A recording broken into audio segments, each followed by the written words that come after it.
ನೋಡಿ, ಅಂತೂ ಇಂತೂ ಸಿಕ್ಕಾಪಟ್ಟೆ ಚರ್ಚೆಯಾಗಿದ್ದಂತಹ ಈ GBA ಗ್ರೇಟರ್ ಬೆಂಗಳೂರು ಅಥಾರಿಟಿ ಇದನ್ನ ಕೊನೆಗೂ ಅಧಿಕೃತವಾಗಿ ಅಸ್ತಿತ್ವಕ್ಕೆ ತರೋದಕ್ಕೆ ಮುಂದಾಗ್ತದೆ. ಸೊ ಅಲ್ಲಿಗೆ ಕೊನೆಗೂ ಅಧಿಕೃತವಾಗಿ ಗ್ರೇಟರ್ ಬೆಂಗಳೂರು ಅಸ್ತಿತ್ವಕ್ಕೆ ಬಂದಿದೆ. ಕೆಲವೊಂದಿಷ್ಟು ಕನ್ಫ್ಯೂಷನ್ಸ್ಗಳಿತ್ತು, ಅದ್ರ ಬಗ್ಗೆ ಕೂಡ ಕ್ಲಾರಿಟಿ ಸಿಗ್ತಾ ಇದೆ ಒಂದಷ್ಟು ವಿಚಾರದ ಬಗ್ಗೆ. ಗ್ರೇಟರ್ ಬೆಂಗಳೂರು ಆಡಳಿತ ಕಾಯ್ದೆಯ ಅಡಿಯಲ್ಲಿ 5 ಪಾಲಿಕೆಗಳ ವಿಂಗಡಣೆ ಆಗಿದೆ. 5 ಪಾಲಿಕೆಗಳನ್ನು ಡಿವೈಡ್ ಮಾಡಿ ಅಧಿಸೂಚನೆಯನ್ನ ರಾಜ್ಯ ಸರ್ಕಾರ ಹೊರಡಿಸಿದೆ. ಬೆಂಗಳೂರು ಪೂರ್ವ, ಬೆಂಗಳೂರು ಪಶ್ಚಿಮ, ಬೆಂಗಳೂರು ಉತ್ತರ, ಬೆಂಗಳೂರು ದಕ್ಷಿಣ, ಬೆಂಗಳೂರು ಕೇಂದ್ರ, ಹೀಗೆ ವಿಭಜನೆ ಮಾಡಲಾಗಿದೆ. ಜನಸಂಖ್ಯೆ, ವಿಸ್ತೀರ್ಣ, ಆದಾಯ, ಉದ್ಯೋಗದ ಶೇಕಡಾವಾರು, ಕೃಷಿಯೇತರ ಚಟುವಟಿಕೆ, ಆರ್ಥಿಕ ಪ್ರಾಮುಖ್ಯತೆ ಮೇಲೆ ಕ್ಷೇತ್ರಗಳ ವಿಭಾಗವಾಗಿದೆ, ವಿಂಗಡಣೆ ಮಾಡಲಾಗಿದೆ. ಆಮೇಲೆ ನಾಗರಿಕರಿಂದ ಆಕ್ಷೇಪಣೆಯೂ ಕೂಡ ಸಲ್ಲಿಸಬಹುದು, ಜೊತೆಗೆ ಸಲಹೆಯನ್ನು ಕೂಡ ಕೊಡಬಹುದು. ಇದಕ್ಕೆ 30 ದಿನಗಳ ಗಡುವನ್ನು ಕೊಡಲಾಗಿದೆ. ಹೊಸ ಪಾಲಿಕೆಗಳನ್ನು ಅಸ್ತಿತ್ವಕ್ಕೆ ತಂದು ಚುನಾಯಿತ ಆಡಳಿತ ನಡೆಸುವಂಥ ಉದ್ದೇಶ ಇದೆ. ಮಳೆಗಾಲದ ಅಧಿವೇಶನದಲ್ಲಿ ಬಿಲ್ ಪಾಸ್ ಮಾಡೋದಕ್ಕೆ ಸರ್ಕಾರ ಇದಕ್ಕೆ ಸಂಬಂಧಪಟ್ಟಂತೆ ಸಜ್ಜಾಗ್ತಾ ಇದೆ. ಸೊ ಈ ಬೆನ್ನಲ್ಲೇ ಸಾರ್ವಜನಿಕರ ಅಭಿಪ್ರಾಯವನ್ನು ಸಂಗ್ರಹಿಸೋದಕ್ಕೂ ಕೂಡ ಮುಂದಾಗಿದೆ ಈಗ ಸರ್ಕಾರ. ಇದಕ್ಕೆ ಒಂದಷ್ಟು ವಿರೋಧಗಳು ಕೂಡ ವ್ಯಕ್ತವಾಗ್ತಾ ಇದೆ. ಕೆಲವೊಂದು ಕಡೆ ಇಲ್ಲ, ಮಾಡಿದ ಸರಿ ಅಂತಲೂ ಕೂಡ ಹೇಳಲಾಗ್ತಾ ಇದೆ. Don't know. ನೋಡಿ, ಡಿವೈಡ್ ಮಾಡಿರೋ ವಿಚಾರಕ್ಕೆ ಸಂಬಂಧಪಟ್ಟಂತೆ ಅದರ ಒಂದು ಮ್ಯಾಪನ್ನು ಗಮನಿಸ್ತಾ ಇದ್ದೀರಿ. Bengaluru central, Bengaluru east, south, west, north, ಹೀಗೆ 5 ವಿಭಾಗಗಳಾಗಿ ವಿಂಗಡಣೆಗೆ ಮಾಡಲಾಗಿದೆ. ಯಾವ ಆಧಾರದ ಮೇಲೆ? ಜನಸಂಖ್ಯೆಯ ಆಧಾರದ ಮೇಲೆ, ವಿಸ್ತೀರ್ಣದ ಆಧಾರದ ಮೇಲೆ, ಆದಾಯದ ಆಧಾರದ ಮೇಲೆ, ಜೊತೆಗೆ ಉದ್ಯೋಗದ ಶೇಕಡಾವಾರು. ಹೀಗೆ ನೋಡಿ, ಗ್ರಾಫಿಕ್ಸ್ ಮುಖಾಂತರ ನಿಮಗೆ ಎಕ್ಸ್ಪ್ಲೈನ್ ಮಾಡ್ತಾ ಹೋಗ್ತೀನಿ. ಬೆಂಗಳೂರು ಉತ್ತರ, ಇಲ್ಲಿನ ಜನಸಂಖ್ಯೆ ಬಂದು 14 ಲಕ್ಷ.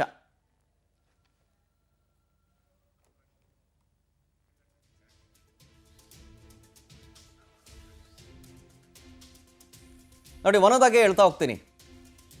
ಬೆಂಗಳೂರು ಉತ್ತರದಲ್ಲಿ ಜನಸಂಖ್ಯೆ ಇರೋದು 14 ಲಕ್ಷ. ಇದರ ವ್ಯಾಪ್ತಿ ಇರೋದು 154 ಚದರ ಕಿಲೋಮೀಟರ್. ಇಲ್ಲಿನ ಪರ್ಸೆಂಟೇಜ್ ವೈಸ್ DGR 103. ಆದಾಯ ಬಂದು ಇಲ್ಲಿ ಬೆಂಗಳೂರು ಉತ್ತರದಲ್ಲಿ 213. ಇನ್ನು ಬೆಂಗಳೂರು ಸೆಂಟ್ರಲ್, ಇಲ್ಲಿನ ಜನಸಂಖ್ಯೆ 24 ಲಕ್ಷ. ಇದರ ವ್ಯಾಪ್ತಿ ಬಂದು 72 ಚದರ ಕಿಲೋಮೀಟರ್. ಇಲ್ಲಿನ DGR ಬರೀ 15% ಅಷ್ಟೇ. ಆದಾಯ ಬರೋದು 369 ಕೋಟಿ. ಇದು ಬೆಂಗಳೂರು ಕೇಂದ್ರದ್ದು. ನೆಕ್ಸ್ಟ್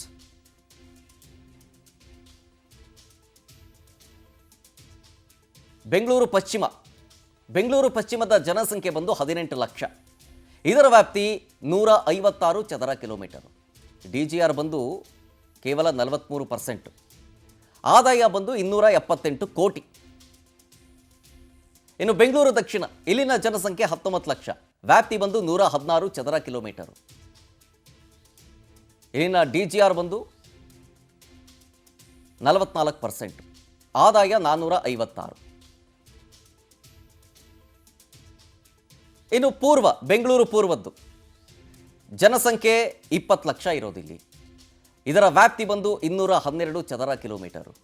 ಇಲ್ಲಿನ DGR ನೋಡಿ 66% ಇದೆ. ಆದಾಯ ಬಂದು 429 ಕೋಟಿ ಇದೆ. ಒಂದು ಕಡೆಯಲ್ಲಿ ಆದಾಯ ಜಾಸ್ತಿ ಇದೆ, ಒಂದು ಕಡೆ ಕಮ್ಮಿ ಇದೆ.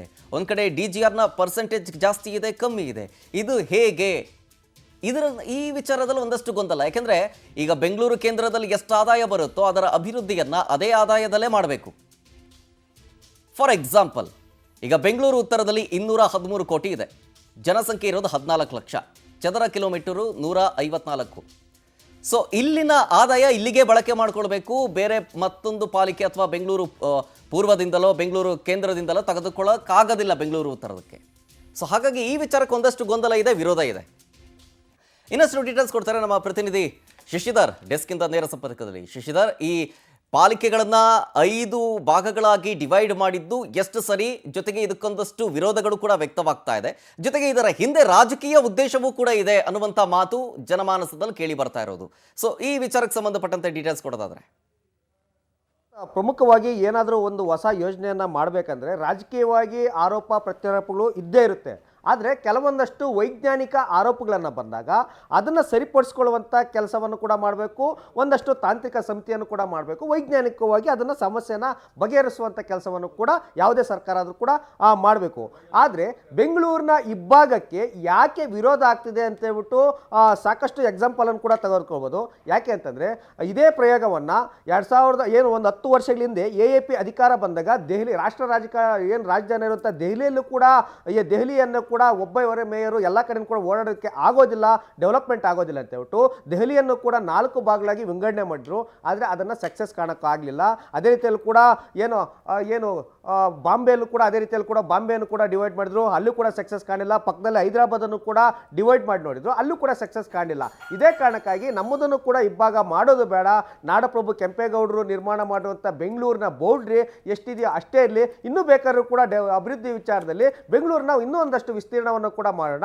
ಲ್ಯಾಂಡ್ ಅಭಿವೃದ್ಧಿ ಕೂಡ ಆಗುತ್ತೆ, ರೆವಿನ್ಯೂ ಜನರೇಟ್ ಕೂಡ ಆಗುತ್ತೆ, ಟ್ಯಾಕ್ಸ್ ಕಲೆಕ್ಷನ್ ಕೂಡ ಆಗುತ್ತೆ, ಬೆಂಗಳೂರಿನ ಅಭಿವೃದ್ಧಿ ಮಾಡಬಹುದು ಅಂತೇಳ್ಬಿಟ್ಟು ಒಂದಷ್ಟು ಶಾಸಕರು ಅದೇ ರೀತಿ ಕೂಡ ಸಂಸದರು ಕೂಡ ಬೆಂಗಳೂರಿನ ಇಬ್ಬಾಗ ಮಾಡೋದು ಬೇಡ ಅಂತೇಳ್ಬಿಟ್ಟು ಗ್ರೇಟರ್ ಬೆಂಗಳೂರನ್ನ ಮಾಡೋದು ಕೂಡ ಸರ್ಕಾರ ಮುಂದಾಗಿತ್ತು.